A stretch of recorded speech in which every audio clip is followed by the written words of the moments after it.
Misi mustahil. Begini bocoran Denny Lanzat tentang jurus timnas Indonesia tembus Piala Dunia 2026 dan kepastian naturalisasi Jairo. Timnas Indonesia lagi dalam misi besar nih guys. Targetnya, lolos langsung ke Piala Dunia 2026. Dan yang bikin makin greget, skuad Garuda sekarang diperkuat oleh 3 sosok kelas dunia. Patrick Kluivert sebagai pelatih kepala dibantu oleh 2 asistennya Denny Lanzat dan Alex Pastoor. Trio maut ini resmi pegang kendali sejak 8 Januari 2025. Dan punya waktu kurang dari 3 bulan buat nyiapin tim menghadapi laga krusial kualifikasi Piala Dunia 2026 di akhir Maret nanti. Waktu mepet, justru tantangan seru. Denny Lanzat paham banget kalau waktu mereka buat nyiapin tim itu super singkat. Tapi alih-alih panik, dia malah ngelihat ini sebagai tantangan yang seru abis. Justru ini yang paling bikin saya bersemangat. Waktunya memang gak banyak, tapi tantangannya justru di situ. Kata Lanzat dalam wawancaranya dengan media Belanda, Voetbalprimeur.nl. Begitu resmi gabung Lanzat langsung gaspol. Bareng tim pelatih, dia langsung diskusi bareng petinggi PSSI buat ngebahas masa depan sepak bola Indonesia. Tapi untuk sekarang fokus utama mereka cuma satu, pertandingan melawan Australia di akhir Maret. Kami udah ngobrol dengan orang-orang penting di federasi. Sekarang waktunya kerja nyata. Cari pemain terbaik, susun strategi, dan analisis permainan. Ini baru awal dari perjalanan besar. Tambahnya, masih ada peluang lolos ke Piala Dunia. Saat ini, Timnas Indonesia ngumpulin 6 poin dan nangkring di posisi ketiga grup C kualifikasi Piala Dunia 2026 zona Asia. Australia ada di posisi kedua dengan 7 poin. Artinya, kans buat lolos langsung ke putaran berikutnya masih terbuka lebar. Menurut Lanzat, Garuda harus ngelihat sisa pertandingan sebagai final hidup dan mati. Peluang masih ada. Posisi kita nggak buruk kok. Kalau lihat klasemen, semua masih mungkin. Kita harus jalani 4 laga sisa kayak final. Kalau kita bisa menang terus, bukan nggak mungkin kita langsung lolos. Tegasnya, Denny Lanzat ternyata berdarah Maluku dan memiliki karier mentereng di Eropa. Buat yang belum tahu, Denny Lanzat bukan nama sembarangan di dunia sepak bola. Lahir di Amsterdam pada 6 Mei 1976, dia punya darah Maluku dari ibunya yang bikin keterlibatannya di Timnas Indonesia terasa lebih spesial. Sebagai pemain, Lanzat pernah main di klub-klub top Eropa kayak Ajax, AZ, Alkmaar, dan Feyenoord. Bahkan dia pernah ngerasain atmosfer Piala Dunia 2006 bareng Timnas Belanda. Setelah pensiun, dia banting setir jadi pelatih dengan pengalaman melatih di Jong AZ Feyenoord sampai Lech Poznan di Polandia. Gabungnya Lanzat ke Timnas Indonesia bukan cuma soal taktik, tapi juga semangat baru buat Garuda. Pengalaman Eropanya ditambah keterikatan emosionalnya dengan Indonesia bikin dia jadi aset penting buat Timnas. Bocoran lain adalah tentang naturalisasi Jairo Riedewald, lampu hijau dari tim pelatih. Sebagai informasi, Denny Lanzat saat ini tampaknya sedang kembali ke Belanda. Lanzat juga sempat spill dikit soal progres naturalisasi Jairo Riedewald buat Timnas Indonesia. Dalam wawancaranya dengan Voetbalprimeur, dia bilang kalau keputusan ada di tangan sang pemain. Kalau tergantung kami, tentu saja dia akan bergabung. Kami akan menerima dia dengan tangan terbuka, kata Lanzat.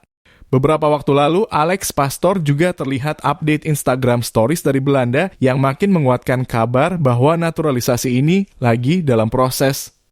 Misi Garuda terbang ke Piala Dunia 2026. Bareng Kluivert dan Pastoor, Lanzat diharapkan bisa bawa Timnas Indonesia ke level yang lebih tinggi. Pastinya, ini bukan tugas gampang, tapi dengan pengalaman mereka di Eropa plus semangat baru yang dibawa ke tim, mimpi itu makin nyata. Pertanyaannya sekarang, bisakah Garuda terbang lebih tinggi dan menembus Piala Dunia 2026? Dengan kerja keras, strategi matang, dan dukungan penuh dari kita semua, segalanya mungkin terjadi. Ayo kita dukung Timnas Indonesia sampai ke puncak. Elkan Bagot kena batunya.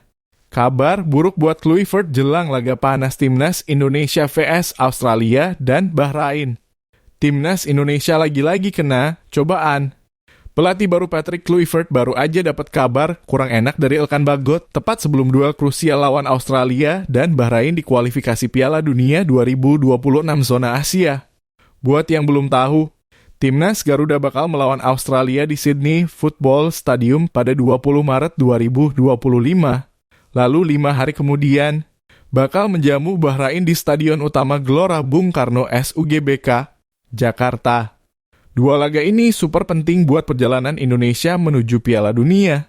Nah, ada harapan besar kalau Elkan Bagot bakal comeback setelah lama nggak dipanggil ke Timnas.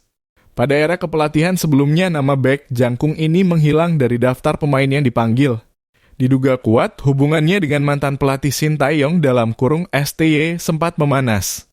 Semua bermula jelang laga play-off Olimpiade Paris 2024 melawan Guinea. Saat itu, STY butuh Elkan karena kehilangan Rizky Ridho dan Justin Hubner.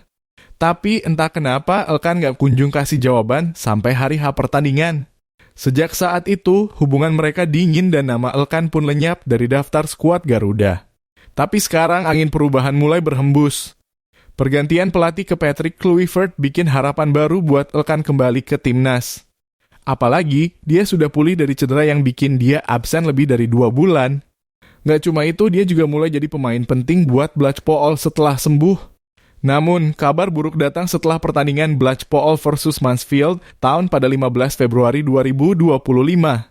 Laga yang berakhir dramatis 3-3 itu malah membawa petaka buat Elkan. Dia ditarik keluar saat jeda babak pertama. Pelatih Blachpool, Steve Bruce, bilang kalau Elkan mengalami cedera sebelum diganti. Tapi, Bruce juga menegaskan kalau pergantian itu lebih ke faktor taktik. Elkan mengalami cedera, tetapi itu semua murni taktik, ujar Bruce dikutip dari Blachpool Gazette. Pelatih veteran itu menyebut kalau timnya harus menyesuaikan strategi supaya nggak makin tertinggal. Kami bermain dengan 3 pemain belakang dan mencoba menyamai sistem mereka. Kami menurunkan 2 pemain depan dan memainkan Carey sebagai pengganti di posisi tersebut. Kami nggak bisa lebih buruk dari itu dan untungnya strategi ini membuahkan hasil jelasnya. Sekarang Timnas Indonesia harus harap-harap cemas, nunggu kepastian kondisi Elkan. Apakah dia bisa pulih tepat waktu dan memperkuat lini belakang Garuda? Atau malah harus absen lagi di 2 laga super penting ini? Patrick Kluivert pasti lagi deg-degan nunggu kabar terbaru dari pemain jangkung ini.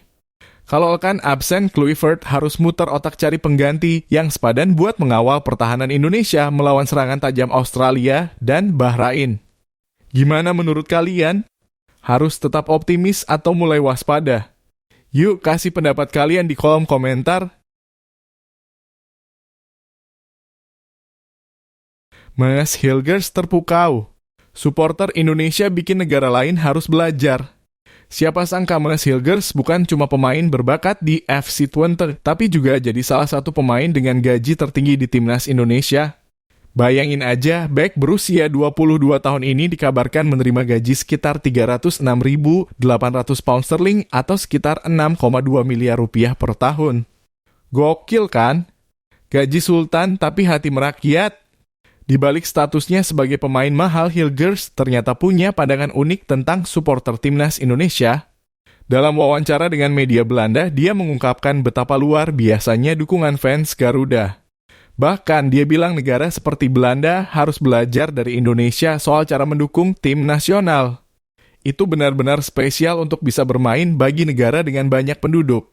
Rasanya seperti berada di dunia yang berbeda dan tidak bisa dibandingkan dengan Eropa, ujar Hilgers kepada Football International yang dikutip oleh Twente Insight. Akun Instagram Hilgers sempat meledak. Sejak resmi memilih menjadi warga negara Indonesia dalam kurung WNI, akun Instagram Hilgers kebanjiran DM dari para fans Indonesia. Saking banyaknya, dia bahkan nggak bisa baca semuanya. Beberapa pesan bahkan menurutnya unik dan aneh. Tapi yang jelas, dia bangga dengan antusiasme supporter Indonesia. Instagram saya benar-benar penuh. Penuh hingga meluap. Saya jarang melihat apapun lagi. Tapi tentu saja saya bangga kepada orang-orang dari Indonesia, kata Hilgers. Bek Garuda yang rendah hati. Di balik gajinya yang selangit dan statusnya sebagai bintang, Mas Hilgers tetap orang yang religius dan dekat dengan keluarga. Darah Indonesianya berasal dari ibunya, Linda Tombeng, yang berasal dari Sulawesi Utara. Dia pun sering menghabiskan akhir pekan bareng keluarga dan pergi ke gereja tiap minggu. Saya berasal dari Amersfoort dan itu adalah tempat tinggal keluarga Indonesiaku. Saya menghabiskan setiap akhir pekan bersama mereka dan pergi ke gereja saat hari Minggu, ungkap Hilgers di kanal YouTube, Twente. Masa depan Hilgers di Timnas Indonesia. Dengan performa solidnya di FC Twente dan kecintaannya terhadap Indonesia, Hilgers bisa jadi salah satu pilar penting di lini belakang Timnas Garuda. Bayangin duet maut mes Hilgers bareng Justin Hubner atau Rizky Ridho. Tembok pertahanan makin kokoh. Gimana menurut kalian? Apakah Hilgers bakal jadi kunci sukses Indonesia di pentas internasional? Tulis pendapat kalian di kolom komentar.